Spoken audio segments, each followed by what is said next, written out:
Hello, hello, hello. This is I don't even know what I'm doing. It feels so weird doing the day. Midday live. I'll wait for some people to get here, but I just wanted to go live for a couple minutes. Does feel weird doing the daytime, but have a couple minutes before I have to get moving. Hey, Rody Gal. I am Rody Gal. Rody Gal, I am really frustrated with my biology teacher, and I will email you why. Rody Gal, I did not realize, nor did my university, when they put me in this class, that it was actually a 201 class and not a 101. So, like, I had taken the initial biology first. So, hey, Punkette. Hey, Sandy. Punkette, how you feeling? But I will probably have some questions coming up this week, Rody Gale. So, hey, Rebellious. I thought so, Rodigal. It's so frustrating because every class, hey, Gold Star Mom, every class I have like a 96 and above. And this one is going to probably cost me my 4.0. And it really, yeah, I know, Rodigal. And it's been really awful because, like, it's not, I know, like, I know everybody keeps saying, well, it's not a big deal. You're still going to get, on the list or whatever. But it's just my point is that I've got like an 88 or something in that class. But regardless, I feel like someone should have caught that. So, and now I can understand why I might wrote a Gale because it's really bothered me. Like it's really bothered me. And I've worked really hard and it's just without having that first buffer of that 101, it's been brutal. So I think I might thank you for challenging me on that because y'all know that I I will, Rhoda. Yeah, I originally couldn't figure out why sorry, I'm going to go off on a thing here. Why my transcripts wouldn't transfer. And I was getting so upset. And I just said, forget it. I'm going to just take all the classes and I'll start as a freshman. Finally, I was like, no, stop being so passive. Ask. So when I emailed them, they were like, oh, we looked at your old college records um, based on if you were doing like a certificate program, but you switched it to undergrad. They're like, oh, you should be like a end of the year sophomore. And so that, thank goodness I said something. So I think I will. Oh, really, Rody Gale? Okay, I'm going to email you. I'm going to do that. Okay, I'm going to do that. Thank you. Thank you. But okay, that I'm going to reach out to you, Rody Gale. I got some questions because it does matter to me. So, um, all right. So let's talk. If you guys haven't seen my community post, I know most of you have. It was a very scary um, morning this morning around, I believe it was around 5 a.m. I had woke up and there was my alarm, not my, like my alert was going off. And we got an email from the school and it said, attention parents.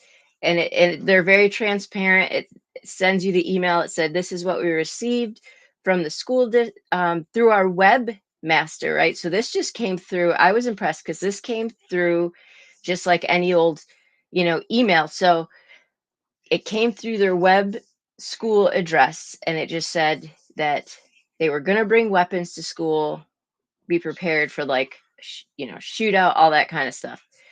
And but that school was going to go on as planned. So they said that this email came through at 11 p.m., which must be they have some sort of network server that alerts to bad emails. And then they said by midnight, the suspect was apprehended. Um, I do believe it's a minor, so they won't say their name. But then, so I thought that was really cool because that means they acted fast. So then it was like 8 o'clock this morning, and we do delayed arrival once a month so staff can have a meeting. It was like 8 o'clock this morning, and the alert came around that said that they had found things that led them to believe that there needed to be further investigation and that this was an act that intended to be carried out. And all I could think of, like, for a minute, I went like, "Hey, Brandy, I'm trying to pinpoint because, like, nothing's wrong with us. My kids are fine." But when I looked at them, first I cried because it's like that. I don't know how to explain it. Like I had I covered Uvalde for so long, and and I still do, but I had flashbacks to them and how they didn't get that alert. And remember how they said that they didn't take it seriously because they had so many of those alerts? I was thankful that this summer that our school implemented so many security measures, including building new little offices so no one can get actually into the doors of the actual school. And but I was very and hiring like 3 or 4 more um officers. And right, rebellious. And that was the other thing. Whoever did this was see, I guess I can't say they're stupid because I didn't know either. Whoever did this apparently didn't realize that a VPN, I guess, has to be super, super high tech. Hey, Caddy, Texas, have to be super high tech in order for law enforcement to not be able to crack it. And at some level, they can still crack it. But I mean, this happened at 11 p.m. and law enforcement had apprehended the suspect by midnight, which means they took it seriously and they acted right away. And for that, I was extremely blessed. And even though they had it was Brandy, even though they had the suspect, that they still felt there was enough to just keep the kids home to be safe, to make sure no one else was going to carry out the rest of it. But I'm telling you, as a mom, as a person, my whole brain went, what would I do? Like, and then I went back to Uvalde, like, if it wasn't delayed arrival, we would have sent them like usual. Like, it just, like Brandy had said, so many times schools get those alerts and we don't take them seriously or something, or we go and they're investigated and, oh, well, he's good, so we'll send him home. But again, had this moron, whoever it was, not sent an email, I don't know. And the kids, I have a hard time, how do I explain it to the kids? And I have a hard time sending them back. I'm thankful how it transpired. I'm more than thankful of how it transpired. But again, we live in a small town and we always think that, well, it's never going to happen. It's never going to happen in our town. And then it does. And maybe he wouldn't, or whoever it is, maybe I'm assuming it was a he, but that I don't, wouldn't have gone through with it. But whatever they found, and I don't even know yet what they found, was enough for them to say that school needs to be out of session today. It's nuts. So there is some emotion. It's just, I don't know. I don't like that feeling of helplessness when you can't protect your kids. Just exactly, Brandy. That's true. Nicholas Cruz there were multiple calls to the FBI and people did nothing. I mean, people were complaining, of course, on our town page. Rebellious. So our middle school, high school, and elementary is all one school. So it's like wings, right? So the high school wing is connected to the middle school wing, it's connected to the elementary wing, which is why when we saw that police officers were hired who are just okay, the police officer they just hired, one of them used to be a pre-K teacher, and he's probably the greatest law enforcement guy I've ever met. He goes like he comes to every event, even though he's not doesn't have to work. Like he goes to the classes just to see the kid. Like he's amazing. Um, but that's why, yeah, Caddy, Texas. I think my graduating class was like 160, but they wanted to. That's why it scares me so much and why they hired extra law enforcement. Because look, if if one guy is down at the one end of the school, who's protecting, like there's just, yeah. Um, Oh my gosh, Brandy, that's crazy. Was it Caddy, Texas? So people were complaining, like, of course, they found something to complain about. And I just said, look, y'all, an hour time is not a long time when you're talking about overriding a VPN, finding the house, finding the location, finding the house, finding the suspect, proving that it came from that suspect and apprehending them in an hour. That's not a long time. At 11 at night, too. That's not a long time. That was, in my opinion, quick acting, all, just doing what, wow, Ponket, what needed to be done. And some people thought, well, it was inconvenient, with school can't look, better safe than sorry. Better safe than sorry. And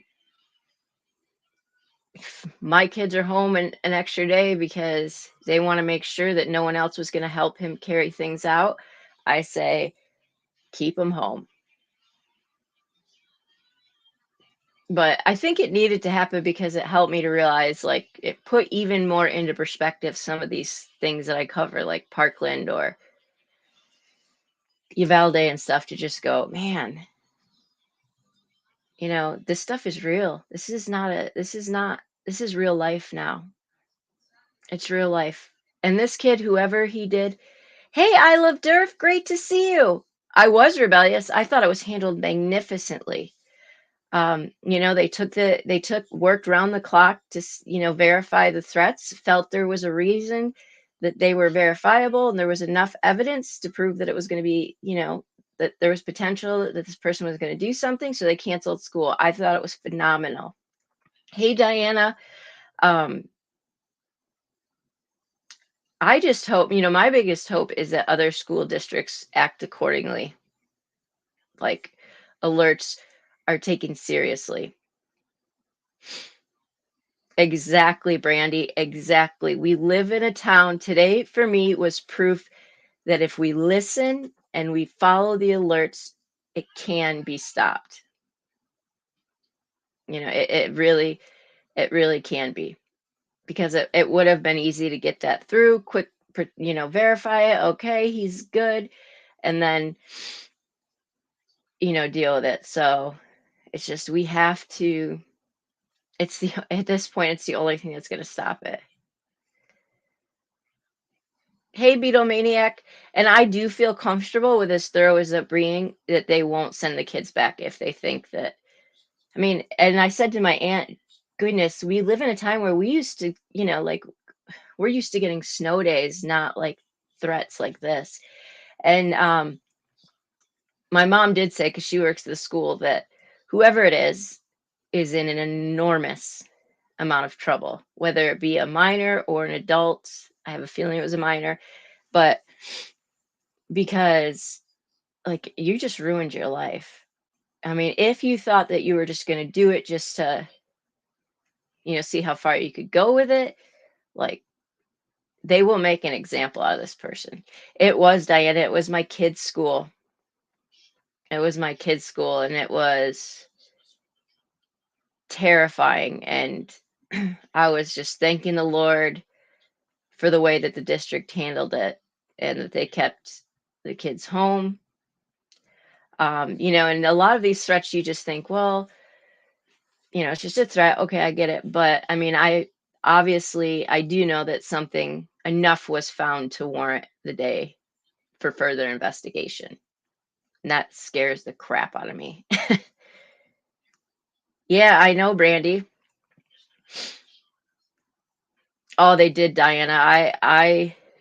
People are going to complain about everything, but I'll tell you, like, I don't have a single complaint with how they handled it. Um,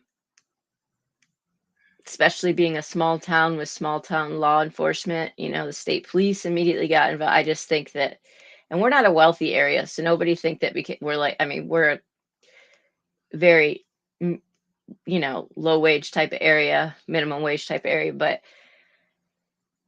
I'm thankful. And not every district I know handles it. And we know, look at Uvalde. How many did they get? And they literally said, we didn't take it seriously because we've had so many alerts and lockdowns. We're, yeah, we aren't privileged anymore to just think, oh, it's just a threat. We're not at all.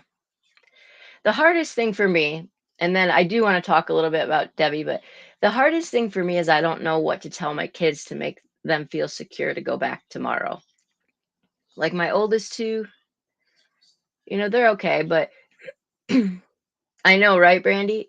It's very hard for me to figure out how to tell them, hey, you're going to be all right. So the only thing I could think of to tell them is that, look, the school is very, very thorough. They kept us home just to make sure. Um, it's a hard one. Exactly, Beatlemaniac. And I don't know that there's ever a way to tell your kids that they're going to be safe. It's really terrible. Hey, Jen, thanks. Yeah, me too. I know, Gold Star Mom, it's terrible explaining it to them. And I, my daughter tends to be a little more anxiety ridden, so but I just keep reminding them, look at how well the school handled it. Like they're taking an extra day to make sure that you guys can go back and be safe. And like we go over what do we do again in these situations. And I know that the teachers did go in at some point for emergency meetings to go over what are we going to do in protocol, just a little security refresher, I guess. But it really rocked everybody, the teachers alike and stuff. It's just, oh, wow, Diana. Wow. That's crazy. I think it rocks you when you realize, dang, it could happen to me. It could happen where I live because some kid is angry and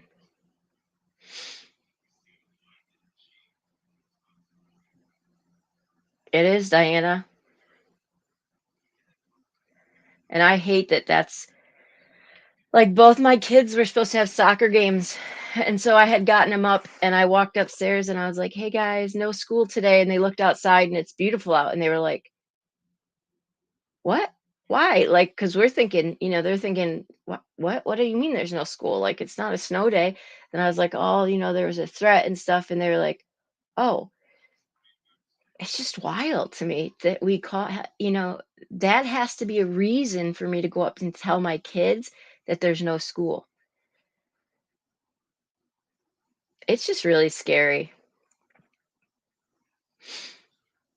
And so, if I could encourage you to do anything for those that have kids still in school, just make sure your district has something in place, that your district is actually following through with, making sure these threats are taken very seriously and that they're immediately going through. What if, I mean, oh, they immediately were starting to get into their hard drive and, it's just, yeah. Oh, yeah, Brandy. Yeah, and that's the thing, Gold Star Mom. My kids, we did the whole virtual thing with my kids, and it just, oldest son just said, I just want to go back to school. I just want to go to school. And it just works better for the structure of our lives.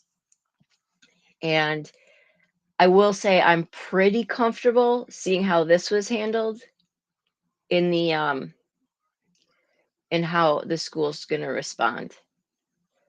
Like this summer, they had like you used to be able to go into the school to get to like the office. If you had to leave something for your kids, you'd at least go into the school. They eliminated all that, put like bulletproof doors in, and you can't like if you have something to drop off to your kids, like one door opens and like there's a window there, and you can like give it to this guy, but you can't go into the school anymore.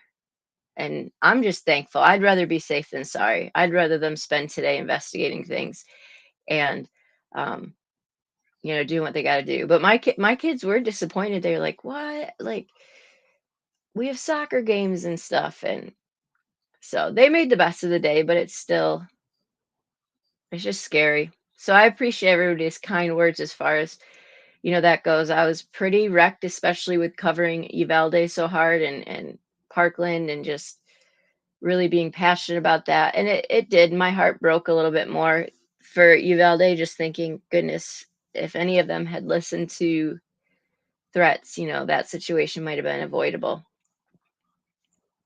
So, and yeah, homeschooling is not for everybody. It's not an option for everybody. It's, you do what you do. But at the same time, I'm scared to send the kids back. But look at, you can be in a grocery store and it can happen now. So I don't know. But I wanted to quickly, just briefly, I wanted to talk to you guys about, well, that a little bit, but I had a thought last night. Yeah, so there is a family, from my understanding, missing in California, but I heard there was a suspect in custody. I wanted to see what you guys knew about that. But I had a thought about Debbie's case.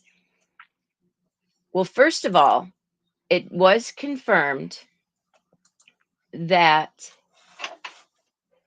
the $2,400 Venmo was about the same amount, around the amount that was needed for the boyfriend's legal fees. Now, I had kind of, pushed him out as being a suspect because I thought, I don't think he really, like, I think it was more the daughter things. But I don't know if they found the family yet, Diana. That's what I was going to ask you. Hold on a second.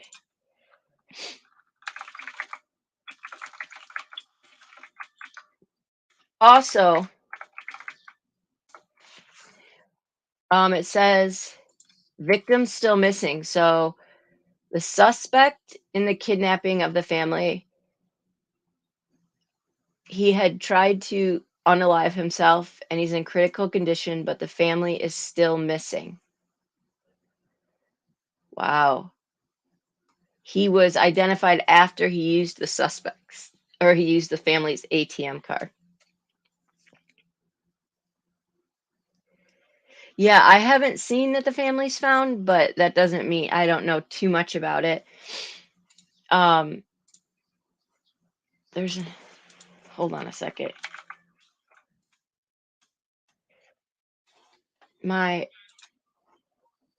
Was an impromptu live, so bear with me.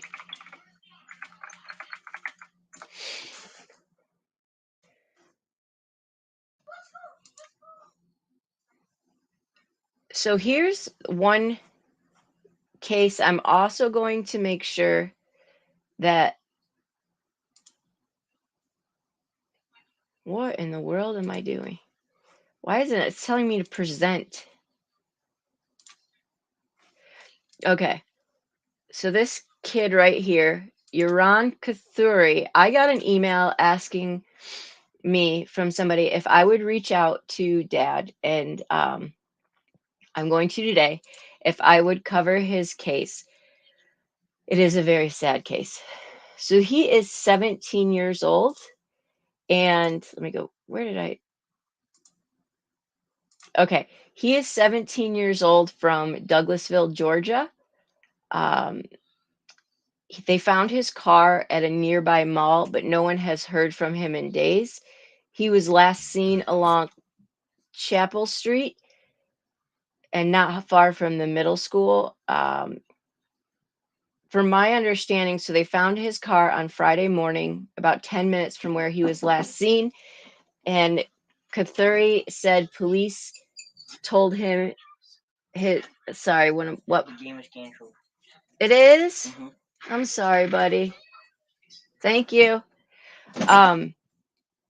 He was telling me his game got canceled too, because even though it wasn't at our school. Hey, Boston. Yeah, thank you so much. Okay. So his son's phone pinged at the mall, and it's been off ever since. He loved to play basketball and trumpet and described him as very calm and quiet. He was simple and doesn't like too much attention. But I want to get to the details. Oh, he's so cute. Okay, that wasn't the details. So the gist of, here we go.